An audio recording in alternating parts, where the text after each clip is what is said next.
Okay, quick video time.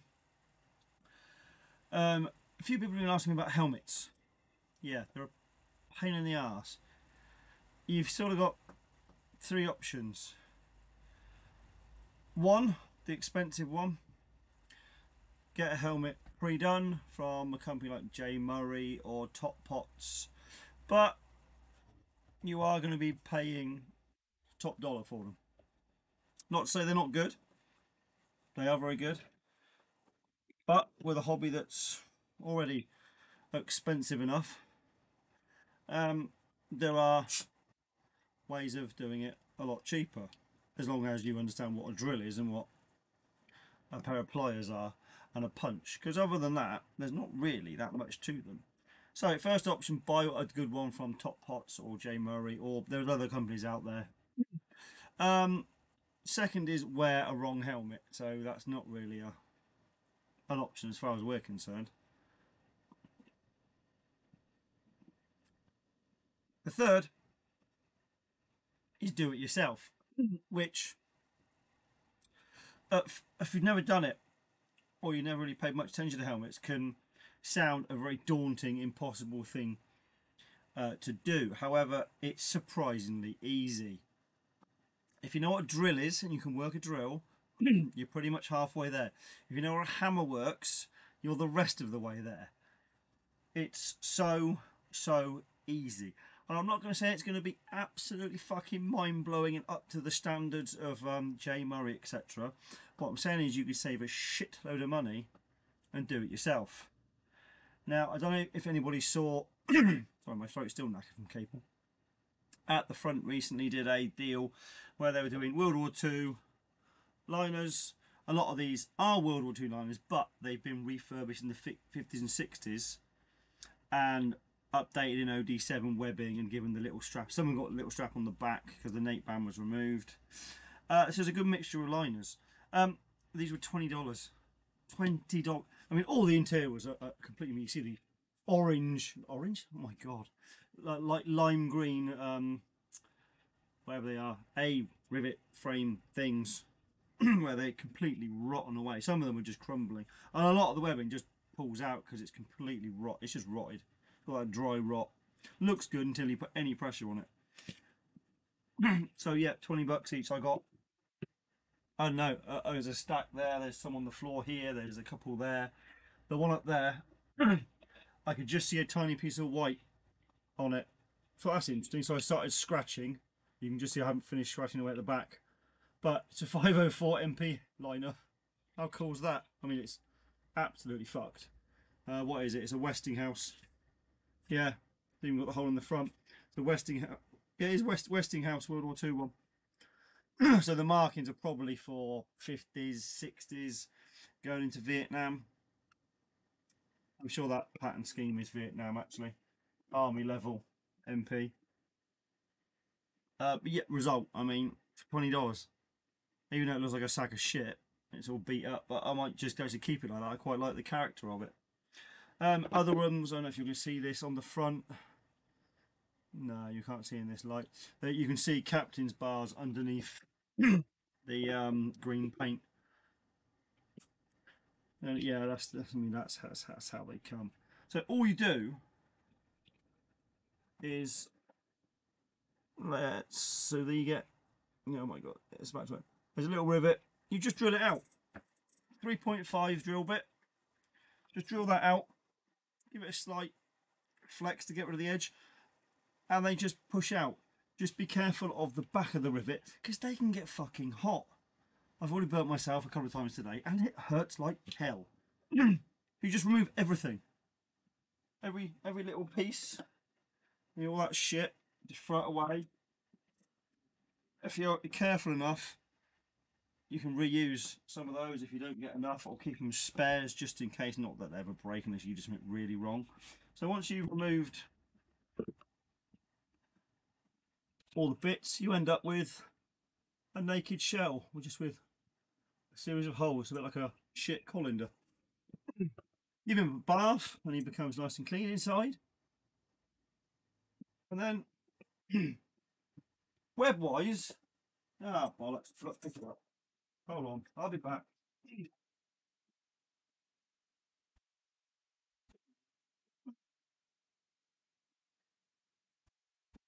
Get my bits box. Ah, hasn't that been prepared, eh? So what have we got? We've got line repair kits from at the front. So everything is in there from the little A's to the rivets. And oh, so this piece is the bit the nape band attaches to. And then you end up with the, we call it the main body. Again, it looks really complicated. It's not. If you've seen one or have a spare, you know, you can use it, you can admire it for pictures. There's the string which ties the middle in place. Bag of rivets you bang in. And your little A, whatever they call it, A frames, A posts. I can't call A frames, can they? I mean, fucking everything's called an A frame. It doesn't come with an 8 band, just a strap. Oh, brilliant. You can get them from other places. I like at the front helmet stuff. Yeah, they're very good, except for their Paratrooper chin cups. Now, it's not a bad cut. It's actually quite orange in the picture, but it's so thin. I mean, it's, what's that? 1 mil, 1.5 mil. It's just nothing to it. So these,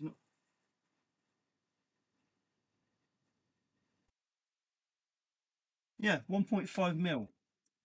That's crazy, crazy thin. Seems to be a bit of a theme at the moment going on with orange chin cups, though. I don't really know why. Yeah, the normal ones you seem to find everywhere. Oh, wrong one. Are a lot thicker than those. I mean, that's 3 mil. So that's twice as thick. But that just seems like it's just going to fall apart. So I'm not impressed with those chin cups, but you know, put my helmet back. See that in a minute. And to put it in, it's really, really easy. You just put the, I mean, I'll use, again, see, I use a 10.5, sorry, 4.5 howitzer shell as a base and hit things on there because then it's like an anvil basically.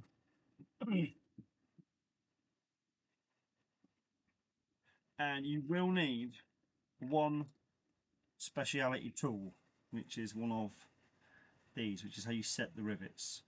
I'm sure other companies sell them. Unfortunately, I had to go down the route of man the line, and amazingly, it did turn up. They're not a lot, and if you're going to do all your liners for a group, you know, you can build a helmet guy, and saves everybody buying one. It's actually, I don't mind doing it. It's quite good fun. It's a bit of a challenge sometimes getting the rivets out. So to put them in, I'll do part of the nape strap because then you can see how ridiculously easy it is.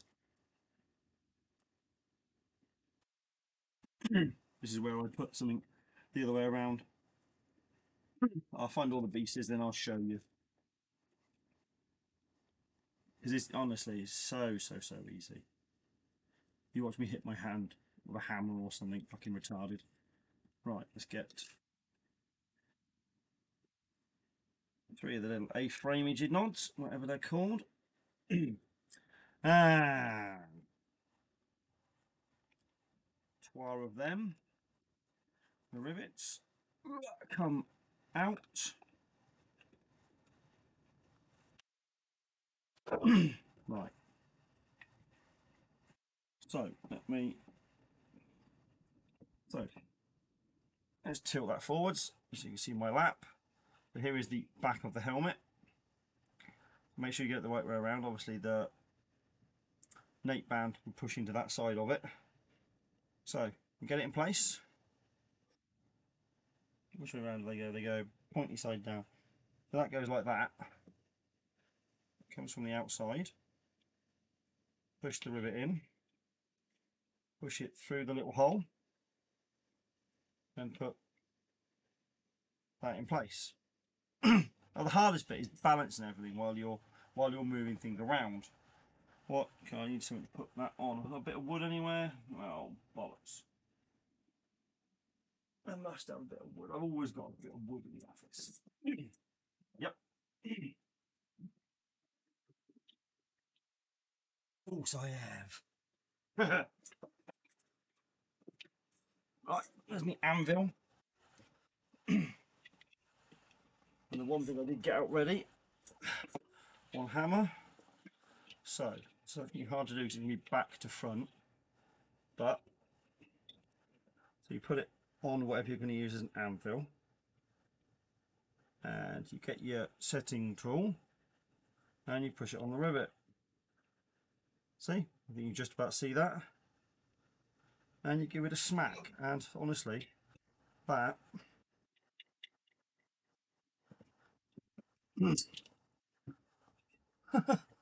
I've dropped the bloody setting tool.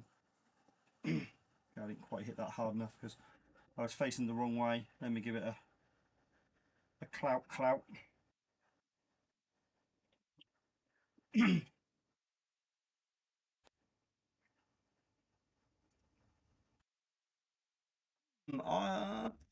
Okay, that's a bit strange. Why is that so loose? What is wrong with their A-frames up front? It's these metal, massive metal. I should have whacked that first. That's quite. That's better. Now the problem I just discovered is with this batch is the metal bronze bits actually really thick. You can't really, yeah, that loop. So it's not sitting flush. I'm going to give it a smack with a hammer first and make it flatter. Oh yeah, that's so much better actually. So I smack that down with a hammer. Yep, and there we go, it stopped moving. So that is now in. And honestly, that's as tricky as it gets. Just go round and put all the bits in. Make it mirror one of your other liners. Simple. Absolutely simple. Find the floor again.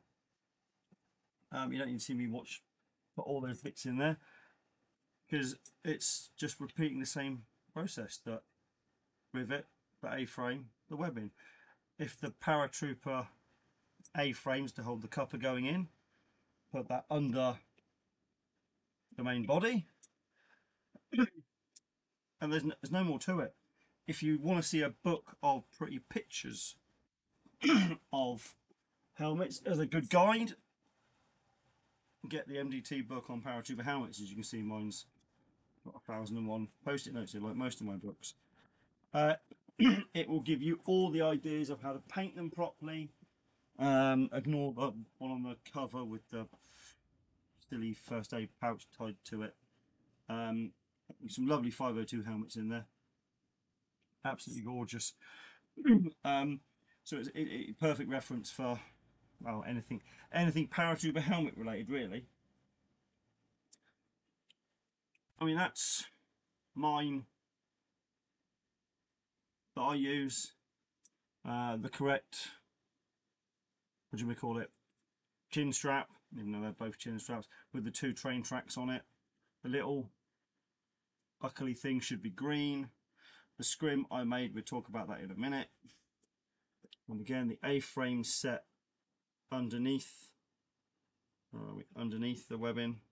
That's on the back of the neckband, and that one is under the second, well, the left and right main body webbing.